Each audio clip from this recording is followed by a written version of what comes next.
आन्दोलनको आधी बेरी लिएर आएर नागार्जुनमा बसेको राजालाई नारायणी बनाउनु छ। यो धर्मनिरपेक्षतालाई समाप्त गरेर हिन्दू राष्ट्र पुनर्स्थापना गर्नेछौँ। यो सेतु हात्ती संहितालाई खारेज गरेर सुदृढ विस्तारित स्वास्थ्य साधन पुनर्स्थापित गर्नेछौँ। काठमाडौँले अब परिवर्तन खोजेको छ। लामो समयदेखि काठमाडौँले यो कांग्रेस र कम्युनिस्टको सिन्डिकेटलाई खपे बेहोरे, यिनीहरूको भ्रष्टाचारलाई बेहोरे, यिनीहरूको तानाशाहीलाई बेहोरे, यिनीहरूको कुशासनलाई बेहोरे। अब नेपाली जनताले र काठमाडौँवासीले यिनीहरूलाई बेहोर्नेवाला छैन। नेपालको राष्ट्रिय राजनीतिमा 2007 सालदेखि आज 2079 सालसम्म सबै राष्ट्रिय पार्टीहरूका अध्यक्ष कि बाहुन छन् कि छेत्री छन्, तर राष्ट्रिय प्रजातन्त्र पार्टीका महाधिवेशन प्रतिनिधिहरूले बाई भोट नेपालको इतिहासमा पहिलो पटक जनजातिको छोरालाई अध्यक्षमा निर्वाचन गरे। आउनुहोस् हामी सबै बसौँ, सहमतिबाट यो व्यवस्था परिवर्तन गरौँ, प्रणाली परिवर्तन गरौँ र मुलुकलाई बचाउँ। हाम्रो समाजमा हाम्रो अवस्था के छ, हामीलाई कस्तो बनाइएको छ? अब सम्पूर्ण नारी शक्तिहरू जाग्ने बेला भएको छ। मन, वचन र कर्मले हामी राष्ट्रवादी हुन जरुरी छ। खग्रो राष्ट्रवादले देश चल्दैन। विदेशीसँग भिख मागेर एमसीसी लाई देखाएर विकास निर्माण गर्ने खग्रो आदर्शले राष्ट्रवाद चढ्दैन। आज वृद्ध आश्रममा गयौँ भने पढे लेखेका मान्छेहरूका आमा बुवा वृद्ध आश्रममा छन्। यो शिक्षा चाहिँदैन। राष्ट्रिय प्रजातन्त्र पार्टीका तमाम युवाहरू जाग्न जरुरी छ। राष्ट्रवादी नेपालीहरू जाग्न जरुरी छ। म यी पार्टीहरूलाई कोही प्रश्न गर्न चाहन्छु। कृषि प्रधान देश आज कहाँ छ?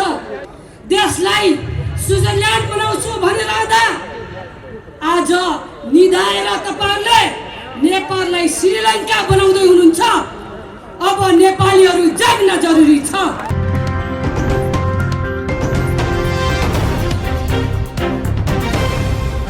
सञ्चार माध्यमबाट हामीलाई हेरिरहनुभएका सम्पूर्ण नेपाली आमाबुवा, दिदीबहिनी, दाजुभाइहरूमा मेरो तर्फबाट र पार्टीको तर्फबाट न्यानो राष्ट्रवादी अभिवादन टक्राउँछु। स्वीकार्नु, जय राष्ट्रवाद। हामी नारीहरू धर्म, समर्पण, ममता, वात्सल्य, सीप, मर्यादा, ममता का सम्पूर्ण खानी नारी शक्ति हुन्। आज हामी आफूलाई आत्महीनता राम्रो होइन, स्वयंको शक्ति नजान्नु नै आज हामी लाचार भएका छौँ। नेपाली नारीहरू शक्तिको रूपमा नवदुर्गा र काली भगवतीलाई पूजा गरिन्छ। शिक्षाको लागि सरस्वतीलाई पूजा गरिन्छ। अनि धन प्राप्त गर्नु पर्यो भने लक्ष्मीलाई पूजा गरिन्छ। हामी ती नारीहरू नेपाली समाजमा हाम्रो धर्म र संस्कृति सनातन धर्मले दिएको यो शक्तिका स्वरूप नारीहरू हाम्रो समाजमा हाम्रो अवस्था के छ, हामीलाई कस्तो बनाइएको छ?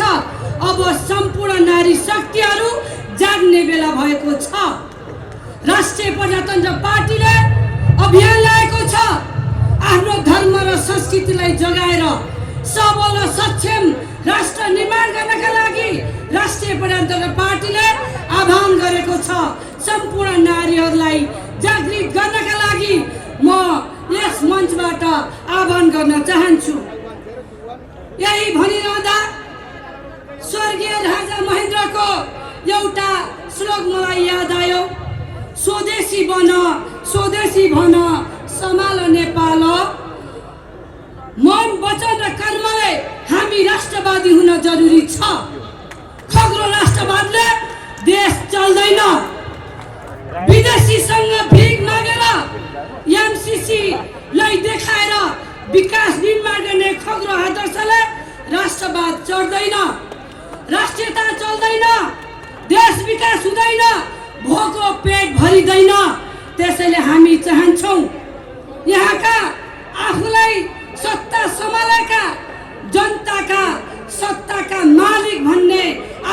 ठुला दलका नेता र नेतृत्वलाई भन्न चाहन्छु, हेर्नुस् त्यो बेला राजा महेन्द्रले त्रिभुवन विश्वविद्यालय निर्माण गर्ने बेला मैले त्यो इतिहास पढेको छु।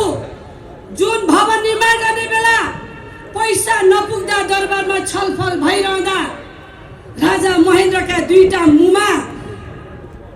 दुईटा आमाले आफ्नो सुन बन्धक राखेर 16 लाख दिएर निर्माण गरेको त्रिभुवन विश्वविद्यालय हेर्नुस्। विश्वका मान्छेहरूलाई शिक्षा आर्जन गर्न नेपाल आऊ भनेर सिकाउने विश्वविद्यालय आज कहाँ छ?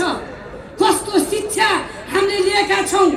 शिक्षा दिएको छ आज अहङ्कारी निर्दयी शिक्षा प्राप्त गर्ने हामी शिक्षित वर्गहरूले संस्कार बिनाको शिक्षा पाउँदा शिक्षित भएका व्यक्तिहरूको हेर्नुपर्छ चरित्र। आज वृद्धाश्रममा गयौँ भने पढे लेखेका मान्छेहरूका आमा बुवा वृद्धाश्रममा छन्। यो शिक्षा चाहिँदैन। त्यसैले राष्ट्रवादी राष्ट्रिय चरित्र निर्माण गर्ने शिक्षा ल्याउन जरुरी छ। र म तपाईलाई आज हामीलाई विश्वले 1960 मा प्रचलन भएका एउटा पश्चिमी मुलुकका युवाहरूले जुन किसिमको हिप्पी संस्कृति थियो, आफ्नो राष्ट्रियता परम्परा धर्म संस्कृति सामाजिक मूल्य र मान्यतालाई अवमूल्याङ्कन गरेर विकास हुन्छ भन्ने मान्यता अहिले यी दलहरूले हाम्रो नेपालीको टाउकोमा थपर्दैछन्। यसको विरुद्धमा राष्ट्रिय प्रजातन्त्र पार्टी जाग्न जरुरी छ। राष्ट्रिय प्रजातन्त्र पार्टीका तमाम युवाहरू जाग्न जरुरी छ। राष्ट्रवादी नेपालीहरू जाग्न जरुरी छ। मैले यति मात्र भने, हामीलाई स्वाधीन अर्थतन्त्र निर्माण गरेनौँ भने म यी पार्टीहरूलाई कोही प्रश्न गर्न चाहन्छु। कृषि प्रधान देश आज कहाँ छ? हिजो राजाले कृषि औजार निर्माण गर्ने कारखाना बन्द गर्नुभयो। आज कृषकलाई न मल छ, न बिउ छ, न उत्पादन गरेको सामान बजारमा लिने अवस्था छ। जो आज देशमा कृषकहरूलाई झन गरिब बनाउने जुन तन्त्र छ, यसका विरुद्धमा राष्ट्रिय प्रजातन्त्र पार्टी तपाईहरुको माझमा आएको छ। अब मैले आफूलाई आफ्नो मन्तव्य छुट्याउने क्रममा अहिलेका पाइलटहरूले, देश चलाउने पाइलटहरूले देशलाई स्विजरल्यान्ड बनाउँछु भनेर आउँदा आज निधाएर तपाईहरुले नेपाललाई श्रीलङ्का बनाउँदै हुनुहुन्छ। अब नेपालीहरू जाग्न जरुरी छ। त्यसैले जुन देशको सबै अर्थतन्त्र सञ्चालन गर्ने राष्ट्र ब्याङ्क राजाले यो ब्याङ्कलाई स्थापना गर्दा नेपालको पुँजी सञ्चित गरेर तेस्रो देशमा लगेर व्यापार व्यवसाय बनाएर स्वाधीन अर्थतन्त्र निर्माण गर्ने सिद्धान्त विपरीत आज हामीलाई राष्ट्र ब्याङ्क मलाई तपाईहरुले केही पैसा खाता खोलेर जम्मा गरिदिनुस् भनेर अनाय विनय गर्दैछ राष्ट्र ब्याङ्क। अनि तपाईले बनाएको राष्ट्र अर्थतन्त्र यही हो। त्यसैले अब नझुक्यौं। राष्ट्रिय प्रजातन्त्र पार्टीलाई एकचोटि हेरौं, हलोलाई मतदान गरौं अनि देश कस्तो बनाउनु पर्दछ भन्ने निवेदन गर्दै तपाईहरुको माझबाट बिदा हुने अनुमति चाहन्छु। जय राष्ट्र, जय जनता, नमस्कार। यो विशाल आम सभाका सभापतिज्यू, आजका प्रमुख अतिथि, यो आम सभाका आकर्षणका केन्द्रबिन्दु राष्ट्रिय प्रजातन्त्र पार्टीका अध्यक्ष माननीय राजेन्द्र लिङ्गेलज्यू, पार्टीका निर्वतमान अध्यक्षद्वय पशुपति शमशेर जङ्गबहादुर राणाज्यू, डाक्टर प्रकाश चन्द्र लोहनीज्यू, पार्टीका उपाध्यक्षज्यूहरू, महामन्त्रीज्यूहरू, पदाधिकारीज्यूहरू र यो विशाल आमसभामा सहभागी हुन मुलुकभरिबाट पाल्नुभएका पार्टीका योद्धा साथीहरू र काठमाडौँका दाजुभाइ दिदीबहिनीहरू र हामीलाई सुनिरहनुभएका, हामीलाई हेरिरहनुभएका विभिन्न सञ्चार माध्यमबाट, विभिन्न टेलिभिजनबाट, फेसबुक लाइभबाट, अनलाइनबाट हामीलाई सुनिरहनुभएका मुलुकभरका लाखौँ दाजुभाइ दिदीबहिनीहरू, आमा बुबाहरू, सर्वप्रथम स्वीकार्नुहोस् राष्ट्रवादको न्यानो नमस्कार।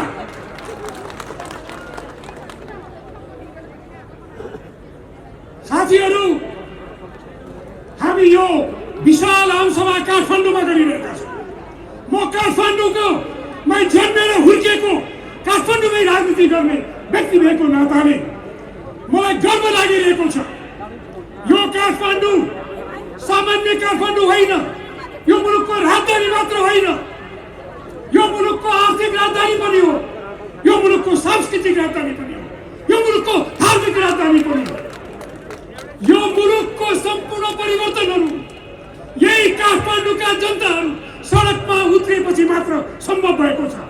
चाहे त्यो 7 साल होस्, चाहे 46 साल होस्, चाहे 62-63 साल होस्, जब काठमाडौँको जनता सडकमा उत्रे तब परिवर्तन भयो। आज यो लाखौँ हजारौँ जनताहरू सडकमा उत्रेका छन्। यसले काठमाडौँले अब परिवर्तन खोजेको छ। लामो समयदेखि काठमाडौँले यो कांग्रेस र कम्युनिस्टको सिन्डिकेटलाई खपे, बेहोरे, यिनीहरूको भ्रष्टाचारलाई बेहोरे, यिनीहरूको तानाशाहीलाई बेहोरे, यिनीहरूको कुशासनलाई बेहोरे। अब नेपाली जनताले र काठमाडौँवासीले यिनीहरूलाई बेहोर्नेवाला छैन। अब नेपाली जनता जागिसके, अब नेपाली जनता अगाडि आइसके। अब परिवर्तन सङ्घारमै छ। अब हामी परिवर्तन गर्दैछौँ। तपाईँलाई थाहा छ, मङ्सिर र पुस महिना नेपाली राष्ट्रिय राजनीतिक पार्टीहरूको महाधिवेशनको महिना हो। कांग्रेसको महाधिवेशन हो, कम्युनिस्टको महाधिवेशन हो, एमालेको महाधिवेशन हो, माओवादीको महाधिवेशन हो। त्यो महाधिवेशनमा परिवर्तनका कुराहरू आए, पुस्तान्तरणका कुराहरू गरिए, युवा हस्तक्षेपका कुराहरू गरिए, समावेशीका कुराहरू पनि गरिए। तर त्यो तीनटै महाधिवेशनले नेतृत्व परिवर्तन गरेन, पुस्तान्तरण गरेन, युवाहरूको हस्तक्षेप पनि गरेन। तर हाम्रो महाधिवेशनले, राष्ट्रिय प्रजातन्त्र पार्टीको महाधिवेशनले पुस्तान्तरण मात्र होइन, परिवर्तन मात्र होइन, नेपालको राष्ट्रिय राजनीतिमा 2007 सालदेखि आज 2079 सालसम्म सबै राष्ट्रिय पार्टीहरूका अध्यक्ष कि बाहुन छन् कि छेत्री छन्। तर राष्ट्रिय प्रजातन्त्र पार्टीका महाधिवेशन प्रतिनिधिहरूले बाई भोट नेपालको इतिहासमा पहिलो पटक जनजातिको छोरालाई अध्यक्षमा निर्वाचन गरे। यो सामान्य कुरा होइन, यो सामान्य सङ्केत होइन। अरूले त समावेशका कुराहरू मात्र गर्यो। हाम्रो मतदाताहरूले महाधिवेशन प्रतिनिधिले प्रत्यक्ष रूपमा गरेर देखाए। अरू सबै पार्टीमा हेर्नुहोस्, कांग्रेसमा हेर्नुहोस्, कम्युनिस्टमा हेर्नुहोस्, लामो समयदेखि पार्टी अध्यक्ष भएर असफल भएकाहरू, लामो समयदेखि प्रधानमन्त्री भएर असफल भएकाहरू, शेरबहादुर देउबा, पुष्पकमल दाहाल, माधव कुमार नेपाल, खड्ग प्रसाद ओली लामो समय पार्टीका अध्यक्ष भए, प्रधानमन्त्री भए, प्रधानमन्त्रीको रूपमा असफल भए, बदनाम भए, पार्टीको अध्यक्षको रूपमा पनि असफल भए, बदनाम भए। तर तिनीहरू कुनै पार्टीको अध्यक्ष भएका छन्, फेरि प्रधानमन्त्री छन्। लामो समयसम्म भन्ने 31 वर्षदेखि यिनीहरू नै प्रधानमन्त्री छन्, यिनीहरू नै प्रधानमन्त्री छन् र अध्यक्ष छन्। यिनीहरूबाट नेपाली जनताले के एक्सपेक्ट गर्ने, के आशा गर्ने, के भरोसा गर्ने? यिनीहरूबाट देश बन्छ भन्ने के कल्पना गर्ने? यसकारण अहिले नेपाली जनताले सम्पूर्ण पार्टीबाट वाक्क भएका छन्। पार्टीको विकल्पमा राष्ट्रिय प्रजातन्त्र पार्टीलाई खोजिरहेका छन् र नेताहरूको विकल्पमा हाम्रो पार्टीको अध्यक्ष राजेन्द्र लिङ्गदेनलाई खोजिरहेका छन्। मैले पार्टीको महामन्त्री भएको कारणले यो अतिरञ्जित कुरा गरिएको होइन, तपाईँहरू सबैले अनुभूत गरिरहनु भएको छ। मुलुकभरिबाट लहर छ, जनता जाउँ जहाँ जाउँ हजारौँ लाखौँ युवाहरूको प्रवेश भइरहेको छ। सबैको चाहना छ यो मुलुकलाई वास्तविक रूपले परिवर्तन गर्नुपर्छ, यो मुलुकलाई साँच्चै प्रजातन्त्र र विकास र निर्माण दिनुपर्छ। त्यसको लागि अब काङ्ग्रेस र कम्युनिस्टबाट सम्भव छैन। अब यसको एउटा मात्र उपाय हो, एउटै मात्र औषधि हो, त्यो हो राष्ट्रिय प्रजातन्त्र पार्टीको नेतृत्वमा यो सरकार बन्नुपर्छ। त्यसै गरी हाम्रो पार्टीको अध्यक्षको नेतृत्वमा सरकार बनेपछि मात्र यो मुलुकको विकास सम्भव छ, परिवर्तन सम्भव छ। तपाईँहरू सबैलाई थाहा छ। म अब छोटकरीमा सानो कुरा भनेर म टुङ्ग्याउँछु। काङ्ग्रेस कम्युनिस्टहरूले 31 वर्ष शासन गरे। जुन कुरा हिजो उनीहरूले भने, जुन मार्गचित्रका कुराहरू गरे, जुन प्रणाली उनीहरूले ल्याए, अहिले उनीहरू पूर्ण रूपमा असफल भइसके। यो गणतन्त्र असफल भइसक्यो, यो संहिता असफल भइसक्यो र जुन धर्मनिरपेक्षता उनीहरूले लादेका थिए यो पनि असफल भइसक्यो।